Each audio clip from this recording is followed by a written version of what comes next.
Throughout the hockey season, more than 700 NHL players lace up on game day rosters. You only get four, though, yet only four of Hispanic descent. That's even though 12 teams play in states with the largest Latino populations in the U.S. The Los Angeles Kings, for example, was one team trying to diversify the game on and off the ice as well. The Kings offer free intro programs to underserved kids who might not otherwise be exposed to the sport. Jamie Yukas has more on the story. Tomas, Guillermo, and Marissa Mendoza live and breathe hockey. On the ice. Go Kings, go! And in the stands. Moore feeds it right side, shot, score! Yet it was only 2 years ago they were asking, "What's hockey?" You didn't even know what it was? No. But you wanted to play it? Yeah. The LA Kings have been working for years to increase its Latino fan base. Latino professional sports fans spend more on tickets, merchandise, and fan events than non-Latinos, fueling a marketplace worth $21 billion and growing.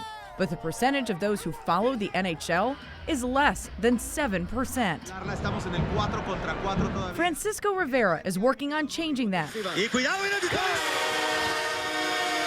As the first Spanish play-by-play announcer for the LA Kings. Connecting with Lafreniere, back to Fiala, the shot, and they score! One of my favorite parts about hockey is the fan base. It is very unique. It's culture, it's community, and it's hockey. All the three together.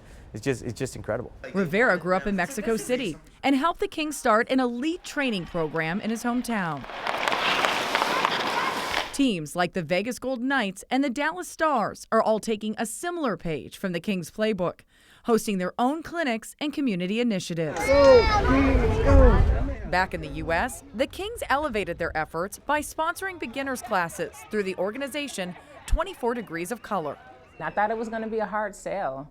It was like, there's no way black and brown kids want to really skate. We've now introduced 972 kids to the ice. Founder Kendall Troutman launched the partnership to diversify ice sports that remain predominantly white. This is what elite hockey looks like. Lack of diversity and financial constraints are what keep most children of color away from learning or force those who do to quit. These kids are probably spending upwards of $15,000 to $20,000 all in with everything, travel, all the extra training, ice gear, the whole 9 yards. Tomas, Guillermo, and Marissa are some of Troutman's first recruits. How you play in practice is how you play in the game. Who are now envisioning themselves as future hockey pros. I have girls like Marissa. A girl like her really could go all the way, could be easily eligible to get a scholarship for college playing hockey.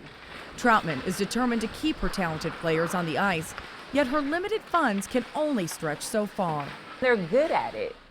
So now how do I tell kids, we've taught you how to play hockey, unfortunately you won't be able to play.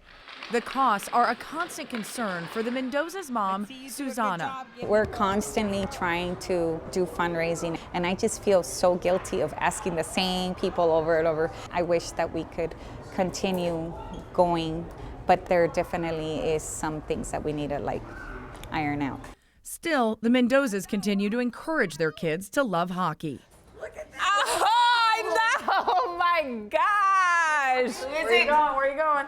Say it out now. What's his name? Kempe. Yes. We caught up with Marissa and her siblings in the Kings practice locker room. Is there anybody you guys look up to? Mine's just Dowdy. I play defense, and so does he, and I like to watch him skate and be tough to defend the net. And then Kopitar, he's really nice, and he's a great team captain. They got to see the players up close at the Kings home opener as the team gave them access to the players' tunnel. How cool is that? Really cool. What do you hope for your kids when you're sitting here watching the pros? I would hope that if their dream is to do this, that they get there. For CBS Mornings, I'm Jamie Yukas in Los Angeles. They got to figure out a way to keep those kind of programs going. The difference that it makes for children in their lives. Sports always makes a big difference, and it's going to make a difference for hockey as well if they can succeed there. Teaches them to dream big. We like that, Jamie Yukas. Thank you.